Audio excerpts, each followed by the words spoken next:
ఓం గం గణపతియే నమః. శ్రోతలకు నమస్కారం. మన ఛానల్కు స్వాగతం. శ్రీ పద్మ మహాపురాణం 40వ భాగం భూమిఖండ మహత్యం. సూతుడు ఇలా పలికెను. పరమ ధార్మికుడైన పృథు చక్రవర్తి వేణుని ఆజ్ఞను స్వీకరించి పుణ్యప్రదములైన సకల యజ్ఞ సంభారములను సిద్ధము చేసెను. అనంతరము వివిధ దేశములలోనున్న వేద పారంగతులైన బ్రాహ్మణులందరినీ ఆహ్వానించి వారిచే అశ్వమేధ యాగము చేయించెను. బ్రాహ్మణులకు అనేక రకములైన దానములిచ్చెను. అనంతరము వేణుడు సశరీరముగా విష్ణులోకమును పొందెను. ధర్మాత్ముడైన వేణుడు విష్ణువుతో కలిసి నిత్యము వర్తించుచుండెను. ఇది వేణు మహారాజు కథ. ఈ చరిత్రను మీకు సమగ్రముగా చెప్పాను. ఈ కథ సర్వ పాపములను సర్వ దుఃఖములను నశింపచేయును. ధర్మాత్ముడైన పృథువు ధర్మబద్ధముగా భూమిని పాలించుచుండగా భూమి 3 లోకములలోని సంపదలను ఇచ్చెను. పుణ్య ధర్మ కర్మలను ఆచరిస్తూ ప్రజలను రంజింపచేసెను. ఈ విధముగా ఉత్తమమైన భూమి ఖండమునంతా నీకు చెప్పాను. మొదటిది సృష్టిఖండం, రెండవది భూమిఖండం. ఇప్పుడు భూమిఖండ మహత్యమును చెప్పెదను. భక్తితో ఈ భూమిఖండములోని ఒక్కొక్క శ్లోకమును విన్నను ఒక్క దినము చేసిన పాపము నశించును. భక్తితో ఈ ఖండములో ఒక్క అధ్యాయము వినినచో అతనికి పర్వకాలములలో 1000 గోవులను దానము చేసిన ఫలము లభించును. పద్మ సంభవ, కలియుగంలో పద్మపురాణము విన్నవారికి పరమ దారుణమైన విఘ్నములు ఎందుకు కలుగవు? బ్రహ్మ ఇలా పలికెను. అశ్వమేధ యాగమునకు చెప్పబడిన ఫలితము పద్మపురాణమున కనబడుచున్నది. పరమ పవిత్రమైన అశ్వమేధ యాగము, అశ్వమేధ యజ్ఞము కలియుగమున ప్రవర్తించదు. ఈ పురాణమే అశ్వమేధ సమము కదా. పరమ పావనమైన అశ్వమేధ మహాయజ్ఞమునకు సమానమైన ఫలమును ఈ పవిత్రమైన పద్మపురాణము వలన లభించును. అశ్వమేధ ఫలము స్వర్గ మోక్ష ఫలమును ప్రసాదించును. పాప మార్గమున ఉన్న పాపాత్ములైన నరులు ఈ ఫలమును అనుభవించజాలరు. కలియుగమున నరులు పాపములతో నరకమునకు వెళ్ళవలేను కదా.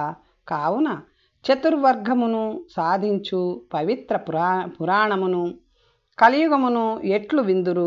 పుణ్యప్రదమైన ఈ పద్మపురాణమును వినినవారు చతుర్వర్గ ధర్మము, అర్థము, కామము, మోక్షము సాధనములను సాధించిన వారగుదురు. కలియుగమున అశ్వమేధాది యజ్ఞములు నశించినవి. పుణ్యమును ప్రసాదించే పద్మపురాణమును విన్నచో సమస్తము లభిస్తుంది. కలియుగంలో వేదములు, వేదాంగములు స్వరములతో పాటు స్వర్గమునకు వెళ్ళిపోయెను. సర్వ సంపన్నుడు, శ్రద్ధ కలిగినవాడు, భక్త తత్పరులు అయిన ధర్మాత్ముడు భార్యాపుత్రులతో కలిసి ఈ పద్మపురాణమును వినవలెనని కోరుకును. పద్మపురాణమును వినువానికి ఎటువంటి ఆపదలు రావు. అశ్వమేధ యాగము చేసిన ఫలము కూడా లభిస్తుంది. వినువారికి కూడా విఘ్నములు నశించును. చదువువాడు అశ్రద్ధతో చదివితే వినువానికి కూడా అశ్రద్ధ కలుగుతుంది. అందువలన పద్మపురాణమును శ్రద్ధతో చదువలేను. దేవదేవుడైన నారాయణునిచే పంపబడిన దారుణమైన మహామోహములు అనేక విఘ్నములను కలిగించును. పద్మ మహాపురాణమును శ్రద్ధతో వింటే ఆ విఘ్నములన్నీ నశించును.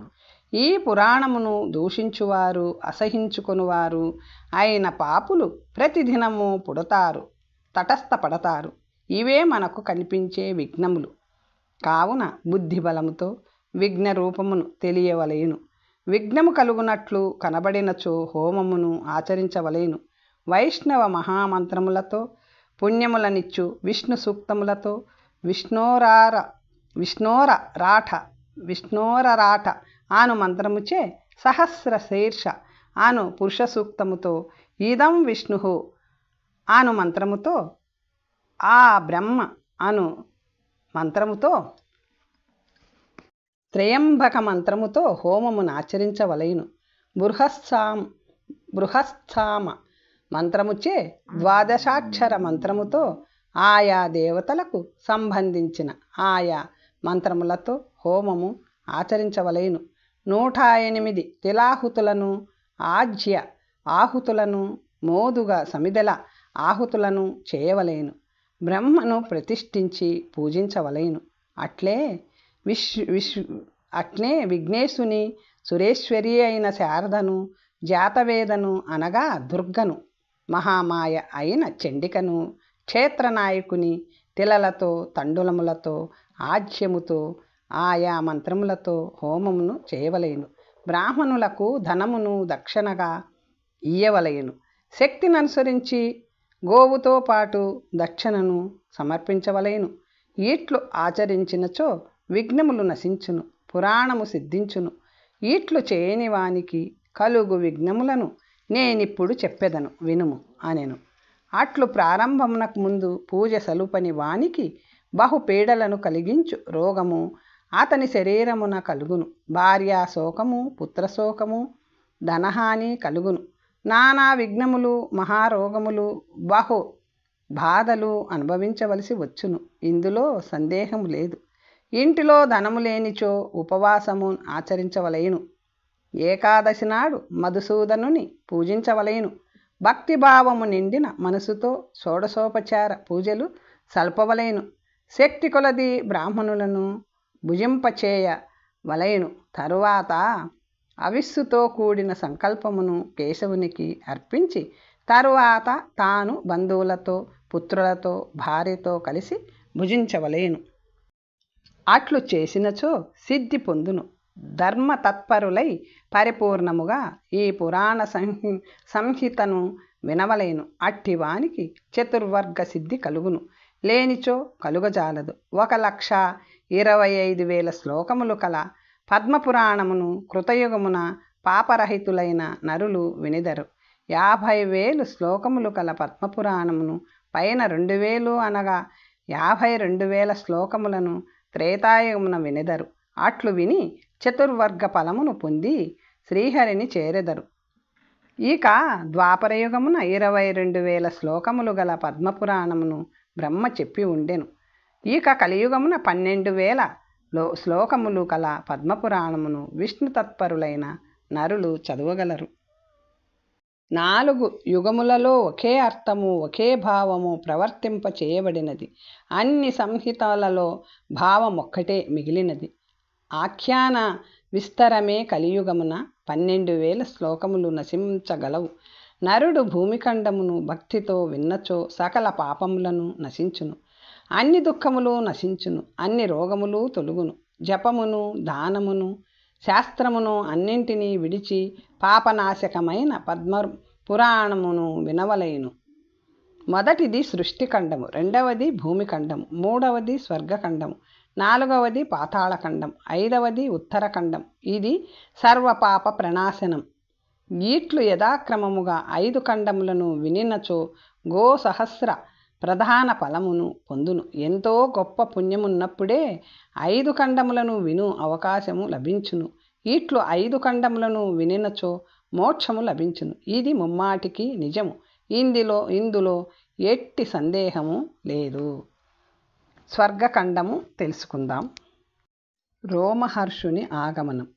నమామి గోవింద పదారవిందం సదే ఇందిరానంద నముత్తమాఢ్యం జగజ్జనానాం హృది సన్నివిష్టం మహాజనైకాయాన ఉత్తమోత్తమం.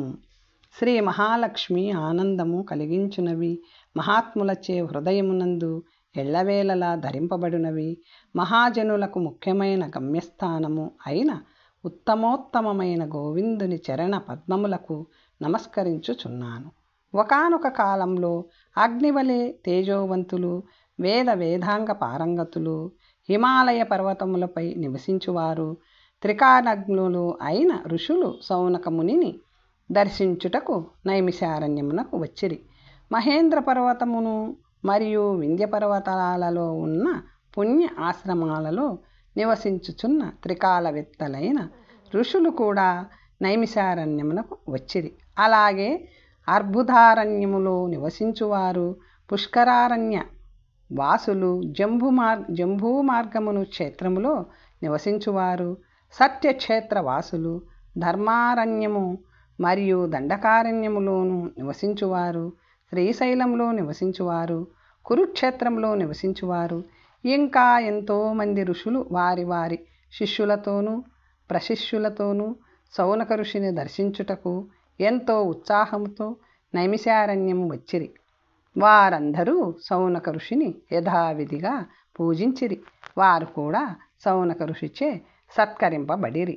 శౌనకునిచే ఇవ్వబడిన చిత్ర విచిత్రమైన ఆసనములలో వీరందరూ సుఖాసీనులైన పిదప పరస్పరము కృష్ణ సంబంధమైన పుణ్యకథలు చెప్పుకొనుచుండిరి. ఈ విధముగా ఋషులు ఒకరితో ఒకరు కథలు చెప్పుకోవడం పూర్తి అయ్యే సమయానికి మహా తేజస్వి అయిన సూత పౌరాణికుండు అచ్చటకు వచ్చెను. పురాణములన్నీ సమగ్రముగా తెలిసినవాడు, వ్యాసుని శిష్యుడు అయిన రోమహర్షణుడు అను సూతుడు అచ్చటకు వచ్చినప్పుడు ఋషులందరూ గౌరవముగా లేచి నిలబడిరి. రోమహర్షణుడు వారికందరికీ నమస్కరించి వారిచే నమస్కరింపబడి ఆసీనుడయ్యను. రోమహర్షణుడు ఆసీనుడైన పిదప శౌనకాది ఋషులు కూడా ఆసీనులైరి. పిదప ప్రణిపాత బుద్ధితో రోమహర్షుని ఇలా ప్రశ్నించిరి. మహామేధావి అయిన రోమహర్షణ, పూర్వము మీ వలన పుణ్యప్రదములైన పురాణ కథలు ఎన్నింటినో విని ఇంటిమి. ఉత్తమమైన శ్రీహరి కథలను వినుటకు మేమందరము ఉత్సాహముగా ఉన్నాము. అధోక్షజుడు అయిన నారాయణుని యందు భక్తి కలిగి ఉండుట కంటే ఉత్తమమైన ధర్మము మానవులకు ఏమున్నది? అందువలన విష్ణు సంబంధమైన కథలతో పురాణము మళ్ళీ చెప్పవలేను. ఓ సూతుడా, హరికి సంబంధించిన కథలు అన్ని శ్మశానమునకు సంబంధించినవని చెప్పబడినది. అపవిత్రమైనవని చెప్పబడినవి. హరితీర్థ స్వరూపములో ఉంటాడని శాస్త్రములు చెప్పుచున్నవి. అందువలన పుణ్యప్రదమైన ఆ తీర్థముల నామములను చెప్పవలేను. చరాచరాత్మకమైన ఈ జగత్తు ఎవరిచే సృష్టింపబడినది? ఎవరిచే పాలింపబడుతుంది? ఎవరిలో లయమవుతుంది? పుణ్యప్రదములైన క్షేత్రములు ఏవి? పూజార్హమైన పర్వతములు ఏవి? మానవుల పాపాలను హరించి పుణ్యము ప్రసాదించే ఉత్తమోత్తమములైన నదులు ఏవి? ఓ మహాత్మా, ఇవన్నీ మాయందు కృపతో యథాక్రమముగా చెప్పవలేను అనిరి. అప్పుడు సూతుడు ఇలా పలికెను. సాధు సాధు తపోధనులారా, మీరు ఉత్తమమైన ప్రశ్నలను అడిగారు. పరమాత్ముడైన శ్రీహరికి వేదవ్యాసునకు నమస్కరించి పద్మమను నామము గల ఉత్తమము పుణ్యప్రదము అయిన పురాణమును మీకు వినిపిస్తాను. పరాశరుని కుమారుడు, పరమపురుషుడు, సమస్త విద్యలకు ఆశ్రయుడు, లోకమునకు జ్ఞానము ప్రసాదించువాడు, వేదాంతముల వలన తెలియదగినవాడు, ఎల్లప్పుడూ ప్రశాంతముగా ఉండువాడు, శుద్ధ తేజో విశాలుడు అయిన వ్యాసమునికి నేను ఎల్లవేళలా నమస్కరింతును. 55,000 శ్లోకములతో 6 ఖండములుగా విభజింపబడిన పుణ్యప్రదమైన పద్మపురాణమును మీకు ఇప్పుడు వినిపిస్తాను. దీనిలో మొదటిది ఆదిఖండము, తరువాతిది భూమిఖండం, దాని తరువాతిది బ్రహ్మఖండం, దాని తరువాత పాతాళఖండం, దాని తరువాతది క్రియాఖండం, చిట్ట చివరిది ఉత్తరఖండం. అద్భుతమైన ఈ పద్మపురాణంలో జగత్తుకు సంబంధించిన వివరములన్నీ ఉన్నవి. ఈ వృత్తాంతమంతా చెప్పుట వలన ఈ పురాణమును పద్మపురాణమని విబుధులు చెప్పుదురు. నిర్మలమైన విష్ణు మహాత్మ్యమును చెప్పుట వలన దీనిని అమల పురాణమందురు. దేవాదిదేవుడైన శ్రీమన్నారాయణుడు పూర్వము ఈ పురాణమును చతుర్ముఖ బ్రహ్మకు చెప్పెను. చతుర్ముఖుడు నారదునకు, నారదుడు మా గురుదేవులైన వ్యాసునకు చెప్పెను.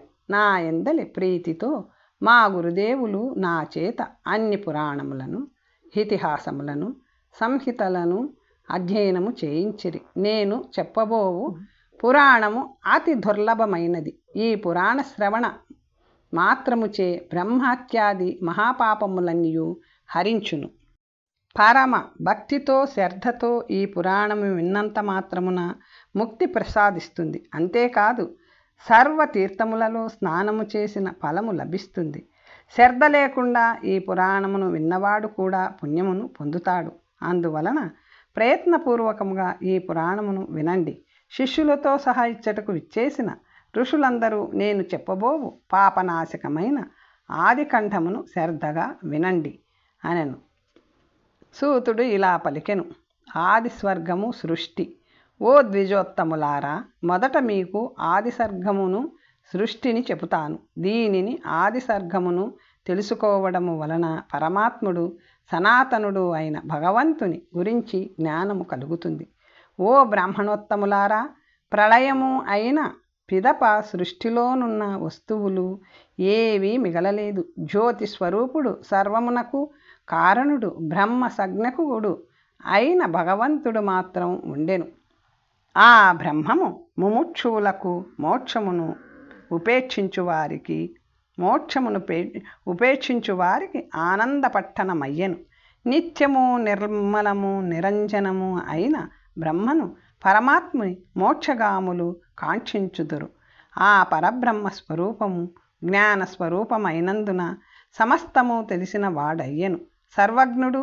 ఆ స్వరూపము అజము అంటే పుట్టుక లేనిది, అనంతము అంతము లేనిది, నాశనము లేనిది, అవ్యయమైనది, పెరుగుట తరుగుట అనునది లేదు. ఆ స్వరూపము అన్ని చోట్ల వ్యాపించెను. ఆ స్వరూపము కంటే గొప్పదైనది ఏదియూ లేదు. తిరిగి సృష్టికాలము ఆసన్నమైనప్పుడు జ్ఞాన స్వరూపుడైన ఆ పరబ్రహ్మ అయిన విష్ణు భగవానుడు తనలో లీనమైన వికార వస్తువులన్నింటినీ తిరిగి సృష్టించి సృష్టి కార్యము మొదలుపెట్టెను. ఆ సృష్టిలో మొదటగా సృష్టించబడినది ప్రధానము. ప్రధానము నుంచి మహత్తు ఉద్భవించెను. ఆ మహత్తు సాత్వికమని, రాజసికమని, తామసికమని 3 విధములు. బీజము తొక్కతో కప్పబడినట్లు మహాతత్వము ప్రధానముచే కప్పబడును. మహాతత్వము వికారము చెంది వైకారికము, తైజసము, తామసము అని 3 రకముల అహంకారము ఉద్భవించినది. మహత్తు ప్రధానముచే కప్పబడినట్లు అహంకారము మహత్తుచే కప్పబడినది. తామస అహంకారము భగవత్ప్రేరణచే వికారము చెంది శబ్దమాత్రము ఉద్భవించినది. శబ్దతన్మాత్రము నుంచి ఆకాశము ఉద్భవించినది. ఆకాశము యొక్క గుణము శబ్దము.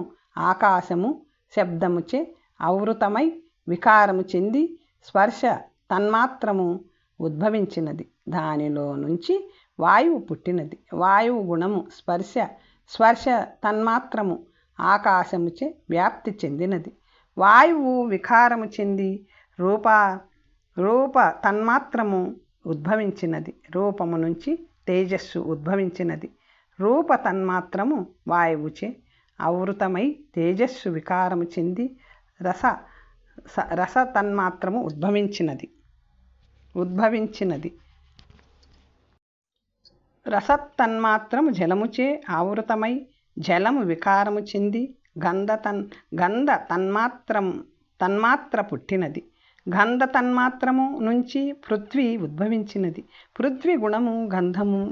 దేని సహవాసము వలన ఏది పుట్టినదో దానికి ఆ గుణము కలిగి ఉంటుంది. పంచ తన్మాత్రలకు స్వాభావికముగా ఎటువంటి గుణములు ఉండవు. పంచతన్మాత్రలు ఆకాశాది భూతములతో కలియుట వలన వాటికి ముందు వాటి గుణాలు వచ్చినవి. శబ్ద తన్మాత్ర ఆకాశమునకు కారణము. ఆకాశము వాయువునకు కారణము. వాయువు తేజస్సునకు కారణము. తేజస్సు జలమునకు కారణము. జలము పృథ్వీకి కారణము. అందువలన ఆకాశములో శబ్ద తన్మాత్రము మాత్రమే ఉన్నది. వాయువులో శబ్దము మరియు స్పర్శ ఉన్నది. తేజస్సు అగ్నిలో శబ్ద స్పర్శ రూప తన్మాత్రలున్నవి. దాని నుంచి ఉద్భవించిన జలములో శబ్ద స్పర్శ రూప రసములున్నవి. ఇక పృథ్వీలో శబ్ద స్పర్శ రూప రసగంధములున్నవి. ఈ పంచ తన్మాత్రలు అహంకారము నుంచి ఉద్భవించినవి. ఓ తపోధనులారా, ఈ రీతిగా తామసాహంకార సృష్టి జరిగినదని చెప్పబడినది. దానినంతా మీకు వివరించాను. తైజసహంకారము నుంచి రాజసిక అహంకారము నుంచి దేవతా ప్రతిరూపము సూచకములైనవి 10 ఇంద్రియములు సృష్టింపబడినవి. 11వ ఇంద్రియము మనస్సు అని తత్వజ్ఞులచే చెప్పబడినది. దశేంద్రియములలో 5 జ్ఞానేంద్రియములు, 5 కర్మేంద్రియములు. ఓ కులపావనులారా, వాటి వివరములు, అవి చేయు కర్మలను, పనులను మీకు వినిపిస్తాను. శ్రవణేంద్రియములు అంటే చెవులు, త్వగేంద్రియము అంటే చర్మము, చక్షురింద్రియము అంటే కన్నులు, రసేంద్రియములు అంటే నాలుక, మరియు జ్ఞానేంద్రియము అంటే ముక్కు, ఈ ఘ్రాణేంద్రియము అంటే ముక్కు. ఈ 5 ఇంద్రియములు జ్ఞానేంద్రియములు. ఈ జ్ఞానేంద్రియములు బుద్ధి సహాయముతో శబ్దాది జ్ఞానమును, శబ్దము, స్పర్శ, రూపము, రుచి, వాసన కలిగించును. ఇక కర్మేంద్రియములు పాయువు అంటే గుదము, ఉపస్థము, అస్థములు, చేతులు, పాదములు అంటే కాళ్ళు, వాక్కు. ఈ 5 కర్మేంద్రియములకు వరుసగా విసర్జన, రతి, ఆనందము, కామ, సుఖము, తీసుకోవడము, నడవడము మరియు మాట్లాడుట అనునవి కార్యములు, పనులు. ఓ బ్రాహ్మణులారా, ఆకాశము, వాయువు, అగ్ని, జలము మరియు పృథ్వీ అను పంచభూతములతో క్రమముగా శబ్ద, స్పర్శ, రూప, రస, గంధములను తన్మాత్రలు ఉత్తరోత్తరము కలియును. అనగా ఆకాశానికి శబ్దము, వాయువునకు శబ్దస్పర్శము, అగ్నికి శబ్దస్పర్శ, రూపము, జలమునకు శబ్దస్పర్శ, రూపరసములు, మరియు భూమి శబ్దస్పర్శ, రూపరస, గంధములు కలిగి ఉండును. ఈ భూతములు సంహతి ఒక దానితో ఒకటి కలియక లేకుండా భిన్న భిన్న శక్తులు కలిగి ఉండును. ఇవి ఒక్కదానితో ఒకటి కలియకుండా ప్రజలను సృష్టించుట అసంభవము. అందువలన పంచభూతములు పరస్పర సంయోగముతోనూ కలియక పరస్పర ఆశ్రయముతోనూ సృష్టి జరుగును. మహాతత్వము మొదలుకొని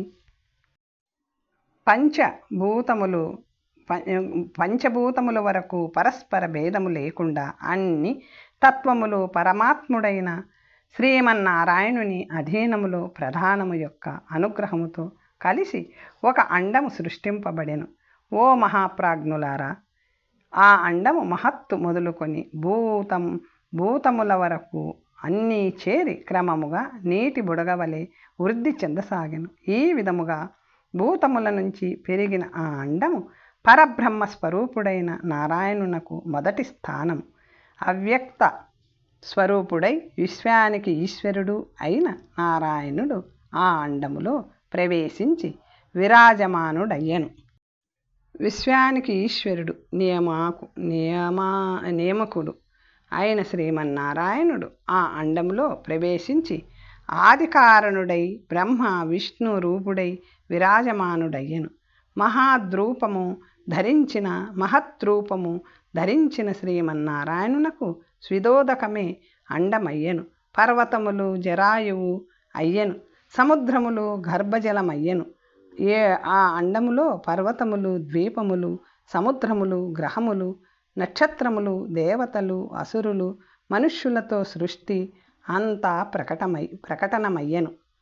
సూక్ష్మరూపములో అనాదినిధనుడైన శ్రీమన్నారాయణుని నాభిలో నుంచి ప్రకటమైన పద్మము అయిన ఇచ్చతో సువర్ణమయమై అండము అయ్యను. రజోగుణాశ్రితుడై బ్రహ్మస్వరూపముతో శ్రీమన్నారాయణుడే సృష్టి కార్యము మొదలుపెట్టెను. నారాయణుడు బ్రహ్మస్వరూపములో చేసి సృష్టిని కల్పకాలము పూర్తయిన పిదప నారసింహ రుద్రాది రూపములలో సంహరించును. శ్రీమన్నారాయణుడు బ్రహ్మరూపంలో సృష్టించి రామాది రూపములలో పాలించి ప్రళయకాలము ఆసన్నమైనప్పుడు రుద్రుడై లయము చేయును. పర్వతములు, వర్షములు, మునులు ఇలా పలికిరి: ఓ సూతుడా, సమస్త నదులు, జనపదములు, దేశములు, పర్వతములు మరియు భూమిని ఆశ్రయించిన వాటి వివరములు మాకు చెప్పవలేను. ప్రమణా ప్రమణాగ్నుడవైన నీవు ప్రమాణములు తెలిసినవాడవు. ఈ భూమి యొక్క ప్రమాణము, ఈ భూమిపైనున్న అరణ్యముల వివరములకు మాకు చెప్పవలేను అనిరి. అప్పుడు సూతుడు ఇలా పలికెను: మహాప్రాజ్ఞులారా, విద్వాంసులు అయిన వారు ఈ ప్రపంచంలోనున్న పంచభూతములు సృష్టిలోనున్న వాటికి సామాన్య కారణములుగా చెప్పుదురు. ఇవన్నీ సమానముగా ఉండును. భూమి, నీరు, అగ్ని, వాయువు, ఆకాశము అను ఈ పంచభూతములు చివరి నుంచి ఉత్తరోత్తరము ఒకదాని గుణము మరొక దానిలో ఉంటుంది. వాయువులో ఆకాశం, అగ్నిలో వాయువు మరియు ఆకాశముల గుణాలు, అలా వీటిలో ప్రధానమైనది భూమి. సమస్త భూతముల గుణములు భూమిలో ఉండుట వలన భూమి ప్రధానమైనది. తత్వవేత్తలైన ఋషులు భూమి శబ్ద, స్పర్శ, రూప, రస, గంధములను గుణములు కలిగి ఉంటుందని చెబుతారు. జలములో గంధము కాక మిగిలిన గుణములు అంటే శబ్ద, స్పర్శ, రూప, రస గుణములు కలిగి ఉండును. తేజస్సుకు శబ్ద, స్పర్శ, రూప గుణములున్నవి. వాయువునకు శబ్ద, స్పర్శ గుణములున్నవి. ఆకాశమునకు శబ్ద గుణములు మాత్రమే ఉన్నది. ఓ బ్రాహ్మణులారా, ఈ 5 గుణములు పంచభూతములలో ఉండును. సర్వలోకములలోనున్న జీవులు వీటిపై పంచభూతములు ఆధారపడును. పంచభూతములు హెచ్చు తగ్గులు లేనప్పుడు అవి సమానముగా ఉండును. కానీ ఇట్లా ఇది లోపించినప్పుడు మాత్రమే ఒకటి ఎక్కువ మరొకటి తక్కువ అయినప్పుడు ఒకదానితో ఒకటి కలిసి ప్రాణులు దేహధారణ చేయును. లేకపోతే దేహములు సృష్టింపబడవు.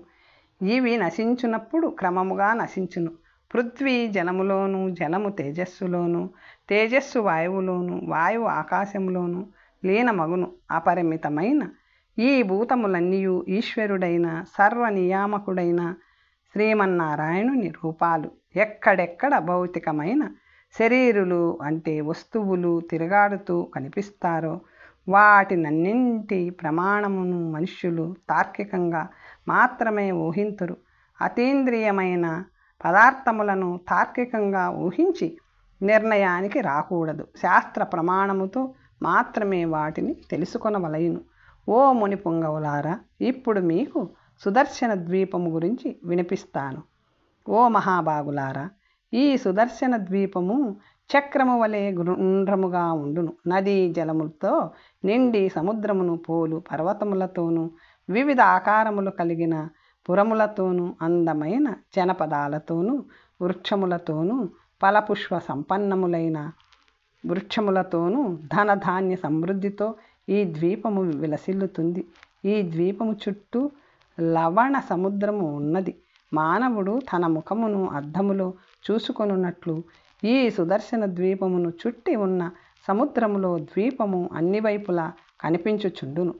ఈ సుదర్శన ద్వీపములో 2 భాగములున్నవి. ఒకటి పిప్పల వృక్షము వలెను, రెండవది శశము అంటే కుందేలు వలెను ఉండును. ఈ 2 భాగములు అన్ని రకములైన ఔషధములతో నిండి ఉన్నది. మిగిలిన భాగమంతా నీటితో నిండి ఉన్నది. వాటి వివరములన్నీ మీకు సంక్షిప్తముగా మీకు చెబుతాను. ఓ బుద్ధిశాలి, ఇంతవరకు నీవు సంక్షిప్తముగా చెప్పినట్టి ఖండముల వివరములు నీకు బాగుగా తెలుసును కాబట్టి నీవు వాటిని విస్తారముగా తెలుపవలేను. ఓ సూతుడా, శశఖండములోనున్న భూమ్యాకాశముల విస్తీర్ణమెంత? పిదప పిప్పల రూపములోనున్న ఖండ వివరములు అన్నీ మాకు చెప్పవలేను. ఋషులు ఆ విధముగా కోరిన పిదప సూత పౌరాణికుండు ఇట్లు చెప్పదొడంగెను. తర్వాత కథ వచ్చే భాగంలో తెలుసుకుందాం. నమస్తే.